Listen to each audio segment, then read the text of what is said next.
Hello everybody. आज की इस वीडियो में मैं डिस्कस करने जा रहा हूँ असिस्टेंट प्रोफेसर इंटरव्यू के लिए कुछ इंपॉर्टेंट टिप्स और ख़ास तौर से जो टिप्स हैं वो सभी स्टूडेंट को लाभ देंगे, चाहे वो किसी भी सब्जेक्ट के हैं। लेकिन मेरा मेन जो फोकस रहेगा वो फिजिक्स को लेकर ख़ास तौर से फोकस रहेगा कि फिजिक्स में किस टाइप से आप प्रिपेयर करें, किन किन चीज़ों के ऊपर फोकस करें। तो मैंने एक बहुत लॉन्ग सीरीज दी हुई है जो हमारे क्वेश्चन इंटरव्यू में पूछे जाते हैं हर बुक्स में। उनमें मैंने कोशिश की है कि जो हमारी बुक्स हैं, जो भी कोर्स में मेंशन है, उनके ज़्यादातर जो है क्वेश्चंस मैंने दिए हैं। कुछ अगर आपको लगता है कि कुछ बुक अभी मैंने कवर नहीं की हुई हैं तो आप मार्क करें। कुछ और बुक्स जो अगर कवर नहीं हो पाई हैं तो मैं उन पर भी क्वेश्चंस जो है आपको बताऊंगा कि कौन सी बुक से कौन कौन से क्वेश्चंस इंटरव्यू में पूछे जाते हैं। तो एक सीरीज भी मेरा प्रयास है कि अगर आप डिमांड करेंगे तो 100 क्वेश्चन की, मैंने पहले भी कहा था कि अगर आपकी रिक्वायरमेंट है तो मैं 100 क्वेश्चन जो सबसे इंपॉर्टेंट हैं इंटरव्यू के प्रोस्पेक्ट से, खासतौर से असिस्टेंट प्रोफेसर्स के इंटरव्यू के लिए, वो मैं चाहूँगा कि मैं 100 क्वेश्चंस की एक सीरीज दूँ। तो अगर आपको रिक्वायर्ड है तो आप जरूर निश्चित तौर से कमेंट में बॉक्स में जाकर लिखें, तो मैं जल्दी ही उस पर अपलोडिंग दूंगा। कुछ जनरल टॉक में करना चाह रहा हूँ आज असिस्टेंट प्रोफेसर को लेके, क्योंकि बहुत सारे जो स्टूडेंट्स हैं देश में वो पीएससी के थ्रू और आरपीएससी के और हायर एजुकेशन सर्विस कमीशन के स्टूडेंट्स, वो काफ़ी लोग इंटरव्यू में जा रहे हैं। तो बहुत सारे बच्चों की डिमांड है, बहुत सारे एप्लीकेंट्स की जो डिमांड है वो मेरे पास है कि सर कुछ वीडियो हमारे लिए भी अपलोड की जाए। तो उसी को प्रोस्पेक्ट्स में रख के हुए मैं ये वीडियो अपलोड कर रहा हूँ। तो एक तो मैं सबसे पहले कहना चाहूँगा कि आप सबसे पहले जो भी हमें लेटर जैसे ही मिलता है तो अपने डॉक्यूमेंट्स पर खास तौर से काम करें। कोशिश ये करें कि सभी डॉक्यूमेंट्स प्रॉपर आपके तैयार हों और उसे लास्ट डेट के लिए ना छोड़ें, बल्कि पहले से उनकी पूरी तैयारी करके और पूरे के पूरे डॉक्यूमेंट्स को जो भी आयोग से लेटर मिलता है उस आयोग की रिक्वायरमेंट के हिसाब से पूरा कर लें। और जो भी आपके सीनियर हैं जो इंटरव्यू देते रहे हैं उनसे थोड़ा सा मार्गदर्शन ले लें कि और आपको किन किन चीज़ों का ख्याल रखना है। खास तौर से मैं बताना चाहूँगा कि हमारे पास में जितने भी डॉक्यूमेंट्स वो मांगते हैं उनके ओरिजिनल भी रहनी चाहिए और उनकी फ़ोटोकॉपीज़ भी वहाँ पे रिक्वायर्ड होती हैं, तो वो आप तैयार करा लें। जैसे ही आपकी ये पूरा काम पूरा हो जाता है डॉक्यूमेंटेशन वाला, तो उसके बाद दूसरी चीज़ पे जो आपको ध्यान रखना है वो ड्रेस कोड को ध्यान रखना है कि आपको ड्रेस कैसी रखनी चाहिए। खासतौर से देश में बच्चे सोच रहे होते हैं कि ड्रेस कोड में हम क्या ध्यान रखें। तो आप याद रखें कि जब आप असिस्टेंट प्रोफेसर का इंटरव्यू देने जा रहे हैं तो आपकी जो ड्रेस है वो असिस्टेंट प्रोफेसर्स की पद की जो गरिमा है उसी के अनुरूप होनी चाहिए। तो आप ड्रेस को बहुत मतलब क्लेवरली चूज करें, उसमें सोच लें कि आपकी ड्रेस जो प्रॉपर हो। मैं कहना चाहूँगा कि जीन्स को ना पहने। बहुत सारे स्टूडेंट्स क्या करते हैं या एप्लीकेंट्स क्या करते हैं, जीन्स पहन के चले जाते हैं। तो मेरे हिसाब से मैं कहना चाहूँगा कि आप जो है एक ऑफिशियल लुक में जाएं, ना कि एक कैजुअल लुक में रहें। तो उसके लिए आप ब्लैक जो है पैंट ले सकते हैं, वाइट शर्ट रख सकते हैं, ब्लैक शूज रख सकते हैं। तो अगर हमारे स्टूडेंट्स मेल हैं तो वो तो इन चीज़ों को पहन सकते हैं, या हल्की ब्लू जो शर्ट रख सकते हैं हल्के ब्लू कलर में, और ब्लैक उसके साथ में पैंट रख सकते हैं और ब्लैक शूज हो। तो इस तरीका की ड्रेस रख सकते हैं। लाइट जो कलर में शर्ट को रखें और थोड़ा सा हल्का डार्क में जो है वो कोशिश करें पैंट को रखने की। आपकी जो ड्रेस है वो डिसेंट होनी चाहिए, साथ साथ उसके अंदर ब्राइटनेस ना हो ज़्यादा, ये जरूर ध्यान रखें। तो ड्रेस कोड का जो ऑप्शंस है वो निश्चित तौर से काफ़ी महत्वपूर्ण होता है, तो उसे ऑप्ट करते समय पे आप सदा ध्यान रखें। जो हमारे फीमेल इंटरव्यू के लिए जाएं वो साड़ी अगर पहन सकती हैं, अगर उसमें कंफर्टेबल हैं तो कोशिश करें कि जो साड़ी है उसे पहनें। और साड़ी पहनते समय पर ये भी ध्यान रखें कि आप पहले से यूज टू हो जाएं, क्योंकि बहुत सारे ऐसा होता है कि पहली बार ही साड़ी पहनते हैं तो वहाँ पे उन्हें इनकन्वीनियंस रहता है। तो साड़ी को रहें पहले से प्रैक्टिस कर लें कुछ उसकी। और अगर आप साड़ी में कंफर्टेबल नहीं तो सूट पहन लें, और उसमें भी ये याद रखें कि सूट जो है वो ज़्यादा ब्राइट नहीं होना चाहिए। तो ड्रेस का खासतौर से ध्यान रखें। सभी से मैं कहना चाहूँगा कि जो आपका ड्रेस है वो प्रॉपर हो। साथ साथ जैसे ही आप ये दो चीज़ों पे आपका काम पूरा हो जाए, समय से अपना रिजर्वेशन करा लें। जब भी आपको इंटरव्यू के लिए जाना है तो आप जो है पहले से ही तैयारी करके चलें, और अगर पॉसिबल हो तो एक दिन पहले ज़रूर पहुँचे आपको जहाँ पे भी इंटरव्यू दे के आना है। क्योंकि मेरे को अपने अनुभव कहते हैं कि कई बार कुछ ना किसी कारण से कई बार हम इंटरव्यू में लेट हो जाते हैं, तो उसका बहुत ही जो गलत इफेक्ट जाता है मूड के ऊपर। तो मैंने पहले भी कुछ कभी शेयर किया है, मेरे अपने एक्सपीरियंस में भी मैंने शेयर किया है कि जहाँ मैं भी इंटरव्यू बोर्ड में लेट हुआ तो काफ़ी ख़राब सा महसूस होता है वहाँ पे, और आपका जो कंफर्टेबल जोन है वो डिस्टर्ब होता है। तो कोशिश करें कि सेंटर मतलब जब भी जहाँ पे भी आपका इंटरव्यू होना, जो भी सेंटर है वहाँ का, उसके लिए आप एक दिन पहले पहुँच जाएँ तो बेटर है। तो 3 चीज़ें तो मैं इन पर जरूर ध्यान देना चाहूँगा कि डॉक्यूमेंटेशन को प्रॉपर कर लें। वहाँ पे ऐसा ना हो कि आप जाएँ और डॉक्यूमेंट्स आपके पूरे नहीं हैं, तो जैसे आपके डॉक्यूमेंट्स में कमी निकलती है तो वो फिर आपकी परफॉर्मेंस को डिस्टर्ब करता है। तो इस पर बहुत ज़्यादा ध्यान दें। ड्रेस कोड पे बहुत ध्यान रखें, ड्रेस कोड जो है प्रॉपर हो और शालीन हो, आपकी ड्रेस जो है शालीनता के साथ हो। उसके साथ साथ कोशिश करें कि एक दिन पहले पहुँचें और रिजर्वेशन जो है वो पहले ले लें। अगर संभव है तो पहले से होटल बुक करा लें, वहाँ पे भी आपकी नींद जो है वो प्रॉपर हो जाए। तो ये इन सब चीज़ों को ध्यान रखें।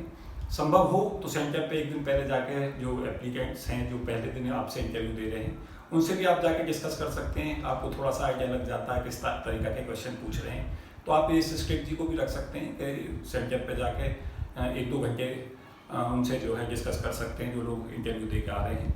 तो ये आपको इस तरीका की चीज़ों पे थोड़ा सा ध्यान रखना है, जो मेरा अपना सजेशन आपके साथ होगा। उसके बाद फिर हमारा काम शुरू हो जाता है। इन सब चीज़ों से, जो चीज़ें मैं बता रहा हूँ, इनसे आपको कॉन्फिडेंस मिलेगा और आप इंटरव्यू के लिए मेंटली बहुत साउंड महसूस करेंगे, ऐसा मेरा विश्वास है। तो इन चीज़ों पे भी ध्यान रखें। फिर थोड़ा सा मैं बताना चाहूँगा कि आप इंटरव्यू के लिए जब आपके पास समय कम रह जाए तो जब समय रह जाए तो बहुत ज़्यादा कंसेप्ट पढ़ने का प्रयास ना करें। अगर आपके पास इंटरव्यू के लिए समय है, आपको 2 महीने बाद देना है इंटरव्यू या 3 महीने बाद देना है, तो फिर कोशिश ये करें कि लॉन्ग जो मैथमेटिक्स है उसको स्किप कर जाएं। लॉन्ग मैथमेटिक्स की ज़रूरत नहीं होती। लॉन्ग मैथमेटिक्स जनरली कहीं पूछा भी नहीं जाता। तो जनरली जो है फिजिक्स के जो कंसेप्चुअल पोर्शन हैं उन पे काम करें। जैसे मैंने सीरीज दे रखी है आपको इंटरव्यू की, क्वांटम के लिए कौन से मोस्ट इंपॉर्टेंट क्वेश्चन हैं, थर्मल स्टैटिस्टिकल में कौन से मोस्ट इंपॉर्टेंट क्वेश्चन हैं। उसी तरीका से एक अपनी रूपरेखा बना लें मेरी वीडियो को देख के, और उसमें आप ये देख लें कि जो हम सर ने बता रखे हैं या जो हम सोच रहे हैं कि बुक में से ये टॉपिक्स हैं जो पूछे जाने लायक टॉपिक्स हैं, उन्हें जो है आप तैयार कर लें, अच्छे से तैयार कर लें। साथ साथ मैं जो आगे की बातें बताना चाहूँगा वो ये है कि जब इंटरव्यू के लिए लोग जाते हैं तो बहुत लॉन्ग मैथमेटिक्स को टाइप कर करके देख रहे होते हैं, उसकी बिल्कुल भी ज़रूरत नहीं होती। जनरली मैथमेटिक्स को नहीं पूछा जाता। आप फिजिक्स को ढूंढें, फिनोमेना को फिजिक्स की भाषा में एक्सप्लेन करने का प्रयास करें, और ऐसा भी ना करें कि इंटरव्यू के लिए पहले दिन ही जाकर वहाँ पे बोलना है। आपको पहले से ही उसकी प्रैक्टिस कर लें। अगर संभव हो पाए तो एक ग्रुप बना लें, एक छोटा सा ग्रुप बना लें 4-5 लोगों का, और बुक वाइज जो है उसमें डिस्कशन कर लें। एक मॉक इंटरव्यू दे और 4 लोग उसका मॉक इंटरव्यू लें तो वो ज़्यादा बेटर होगा, और सब बारी बारी से अपना रोज़ मॉक इंटरव्यू दे लें। लेकिन जो भी इंटरव्यू ले रहे हैं और जो इंटरव्यू दे रहे हैं वो सभी एक्सपीरियंस लोग हों और इस तरीका के हों जिन्होंने इस फील्ड में काम किया है, या तो इंटरव्यू दे रहे हैं या वो इंटरव्यू दे चुके हैं। आप अपने कंसर्न टीचर्स जो अभी लेटेस्ट ज्वाइन किए हैं कुछ दिन में, उनसे डिस्कस कर सकते हैं, उनसे आपको लाभ मिलेगा। क्योंकि जो लेटेस्ट अभी पीछे 2-4-5 साल में आए हुए हैं उन लोगों को बहुत कुछ आइडिया होता है लेटेस्ट क्या चल रहा है। तो आप उनसे सलाह मशवरा कर सकते हैं। जो आपके आसपास जो भी आप देखते हैं कि यंगर जनरेशन्स के टीचर्स हैं तो उनके साथ इंटरेक्शन कर सकते हैं, आपको उनसे लाभ मिलेगा। साथ साथ अपना जो इंटरव्यू दे रहे हैं उनका ग्रुप बना के तैयारी करें, उससे निश्चित तौर से लाभ मिलेगा। साथ साथ अगर आप शहर में आप ग्रुप नहीं बना पाते हैं तो आजकल एक ऑनलाइन ग्रुप बना लेते हैं कि ऑनलाइन डिस्कशन हो जाते हैं। तो आप ये भी कर सकते हैं कि आपने जहाँ से कोचिंग ली है, आपके साथ जो लोग पहले से इंटरेक्शन कर रहे हैं जिन्हें इंटरव्यू देना, तो उनका एक ग्रुप बना लें और ग्रुप बना के फिर से तैयारी करें। ग्रुप से आपको लाभ मिलेगा, ग्रुप से आपको बोलने का जो कॉन्फिडेंस है वो मिलेगा, और दूसरों की तैयारी का भी आइडिया लगेगा कि और लोगों की तैयारी किस तरीका की है, और जो चीज़ें आप नहीं बता पाएंगे उनके लिए आप फिर पढ़ेंगे तो उससे आपको कॉन्फिडेंस मिलेगा। तो आप निश्चित तौर से ग्रुप बनाएं, उससे लाभ मिलेगा आपको। मैथ को स्किप करें। उसके अलावा बहुत सारे बच्चे पूछ रहे होते हैं, बहुत सारे एप्लीकेंट्स ये पूछ रहे होते हैं, कैंडिडेटों का एक बहुत ही मेन क्वेश्चन होता है कि सर हम कौन कौन सी बुक करके जाएं। तो मैं आप लोगों को सलाह दूंगा कि बुक्स जो है ज़्यादातर कोशिश ये करें कि सभी को रिवाइज कर जाएं, लेकिन उसमें भी 3-4 बुक पे बहुत ज़्यादा फोकस बढ़ा कर रखें। जैसे क्वांटम बहुत पूछी जाती है, क्वांटम से बहुत ज़्यादा क्वेश्चन पूछे जाते हैं। उसके अलावा सॉलिड स्टेट से बहुत क्वेश्चन पूछे जाते हैं, क्योंकि इंडिया के अंदर हम देखें तो मटेरियल साइंस और सॉलिड स्टेट में रिसर्च बहुत होती है, तो कोई ना कोई एक्सपर्ट उसमें बोर्ड में ऐसा होता है जिसका सॉलिड स्टेट में काम होता है। तो जो जिस फील्ड में एक्सपर्ट होता है तो वहाँ से वो क्वेश्चन पूछता है। तो सॉलिड स्टेट को कभी भी स्किप ना करें, उसे बहुत अच्छे से तैयार करके जाएं। कई बार तो पूरा इंटरव्यू सॉलिड स्टेट पे चल पड़ता है, तो मैंने कहीं ना कहीं डिस्कस किए होंगे सॉलिड स्टेट के क्वेश्चंस, उस वीडियो को देख लें, आपको वहाँ से लाभ मिलेगा। उसके अलावा अगर आपको लगता है कि सर कहीं कोई आपको लगता है कि कुछ और क्वेश्चंस की आपको सीरीज की ज़रूरत है तो वो भी मुझे बता दें, नीचे मार्क करें इस वीडियो के, तो मैं उसे पढ़ कर फिर आपको कुछ और वीडियो अपलोड करूँगा। तो याद रखें, उसके साथ साथ स्टैटिस्टिकल थर्मल स्टैटिस्टिकल वाली बुक जो है वो भी इम्पोर्टेंट है। इलेक्ट्रॉनिक्स काफ़ी पूछी जाती है। एटॉमिक के जो मेन इफेक्ट्स हैं उनको बहुत अच्छे से पढ़ के जाएँ, खासतौर से रीमान इफेक्ट बहुत पूछा जाता है, रमन इफेक्ट बहुत पूछा जाता है इंटरव्यू में, एक्सरे स्पेक्ट्रम एनालिसिस बहुत बार पूछा जाता है। तो ये ऐसे टॉपिक्स हैं। लेजर है, लेजर बहुत इंपॉर्टेंट टॉपिक है। तो जो हमारे उन बुकों में भी जो बहुत ही इंपॉर्टेंट फिनोमिना है उन पर बहुत ज़्यादा फोकस करें। जैसे मैं कहूँ कि आपको एटॉमिक में कुछ कंसेप्ट ढूंढने हैं कि हमें क्या क्या पढ़ते जाना चाहिए, तो आपको पता होना चाहिए कि एटॉमिक का सबसे इम्पोर्टेंट टॉपिक्स जो होगा वो हमारा सबसे महत्वपूर्ण टॉपिक होगा जीमान इफेक्ट। तो जीमान इफेक्ट को पढ़ते जाएं। जीमान इफेक्ट की तीनों चीज़ें पढ़ें, normal Zeeman effect, anomalous Zeeman effect, Paschen-back effect, selection rule पढ़ें। एटॉमिक में सिलेक्शन रूल जो है वो कौन कौन से अप्लाई होते हैं, कौन से कंडीशंस में कौन सा सिलेक्शन रूल लगता है, सिलेक्शन रूल क्यों अप्लाई होते हैं, इस टाइप के क्वेश्चंस पूछे जाते हैं। तो anomalous Zeeman effect, normal Zeeman effect, Paschen-back effect, Raman effect को बहुत अच्छे से तैयार करें, जैसे एटॉमिक में हमें तैयारी करनी है। रमन इफेक्ट का क्वांटम मैकेनिकल ट्रीटमेंट पूरा पढ़ के देखें। रमन स्पेक्ट्रोस्कोपी के एडवांटेज देखें क्या क्या है, रमन स्पेक्ट्रोस्कोपी के डिसएडवांटेज क्या हैं, रमन स्पेक्ट्रोस्कोपी कैसे इतनी महत्वपूर्ण है कि उसको नोबेल प्राइज रमन को मिला इसके लिए। तो ये सब चीज़ें पढ़ें, इसके लिए आपको फ़ायदा होगा। एक्सरे पढ़ें, एक्सरे इंपॉर्टेंट टॉपिक है, उसको भी पढ़ के जाएँ। उसके अलावा लेंगे इंटरवल रूल है, वो इम्पोर्टेंट है, काफ़ी पूछा जाता है। जे और एल कपलिंग काफ़ी पूछी जाती है इंटरव्यू बोर्ड में, जे और एल कपलिंग पढ़ के जाएँ। इलेक्ट्रॉन स्पिन के लिए स्टेनगर्ले एक्सपेरिमेंट पढ़ें, स्टेनगर्ले एक्सपेरिमेंट क्या है, उसके क्या एडवांटेज है। तो इस तरीक़ा से करीब 10, 15, 20 टॉपिक इसमें देख लें, जो सबसे महत्वपूर्ण चीज़ें उन्हें पढ़ लें, उन्हें शॉर्ट नोट्स बना लें उनके, लास्ट मिनट पे जो हमें रिवीजन करने में आसानी रहे। तो एटॉमिक को भी अच्छे से तैयार करें।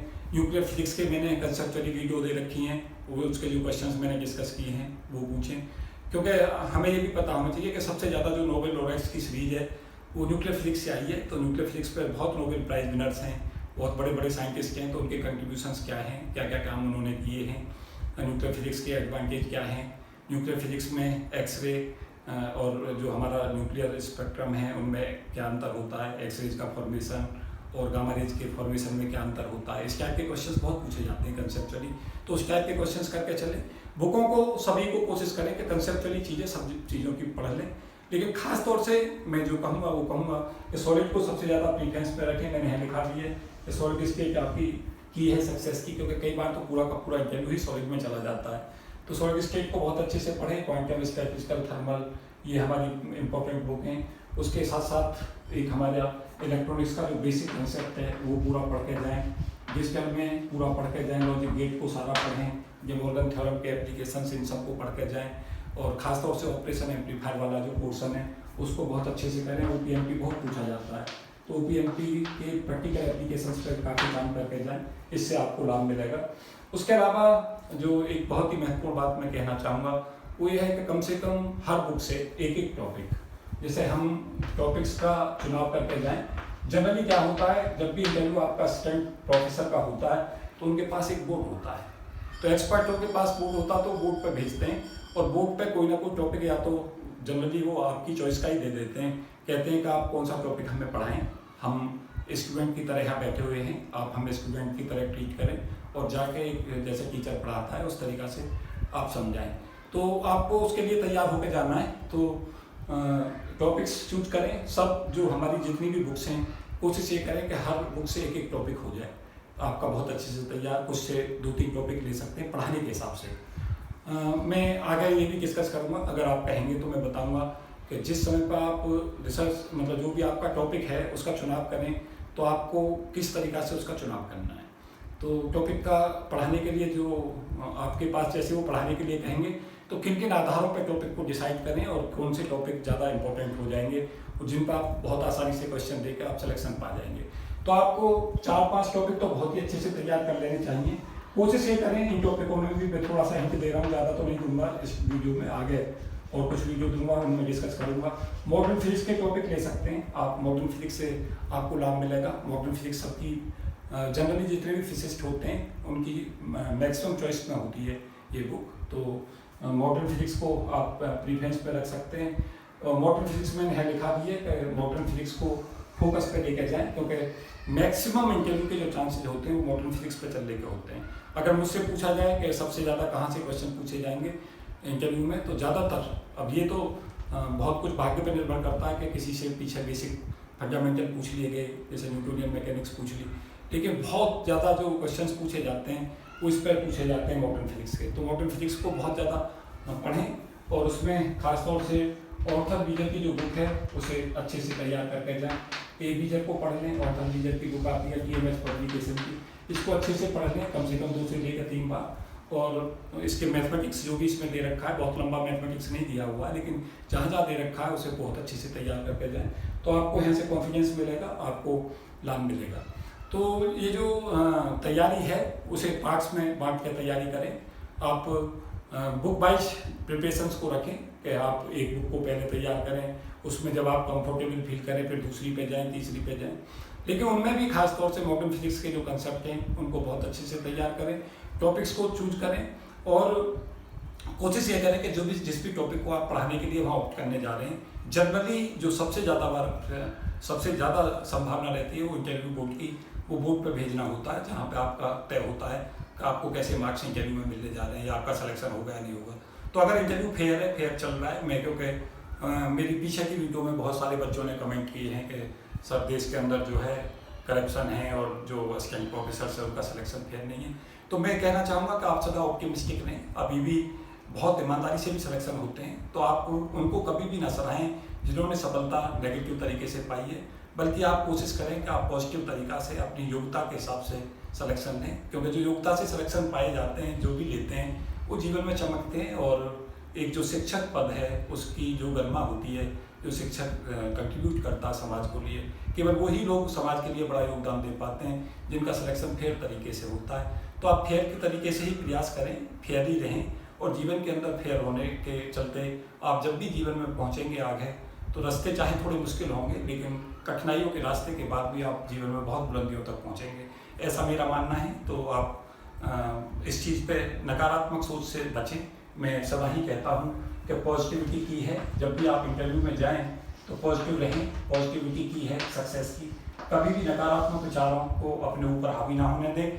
नकारात्मक विचार आते सभी के माइंड में हैं, लेकिन पॉजिटिविटी और नेगेटिविटी में जिसकी पॉजिटिविटी हावी होती है वो सफल होता है। तो इंटरव्यू बोर्ड के लिए जब भी आप अंदर एंटर करें तो आप कॉन्फिडेंस से जाएं, पॉजिटिव एटीट्यूड के साथ जाएं, और जहां भी आपको लगता है कि आपको वहां पे बहुत प्रॉपर आंसर पता नहीं है तो आप सॉरी बोलें, और अपनी जब सॉरी बोलें तो उसके साथ भी इस कॉन्फिडेंस को बनाए रखें, क्योंकि कोई भी ऐसा नहीं है कि इंटरव्यू में जाकर 100% इंटरव्यू में रिप्लाई करके आते हैं। सब कुछ नहीं सबको पता होता, ना किसी को भी पता होता है। आइंस्टीन भी कहते थे कि इतना कुछ पढ़ने के बाद भी मैं केवल फिजिक्स का 4 से 5% जान पाया हूँ।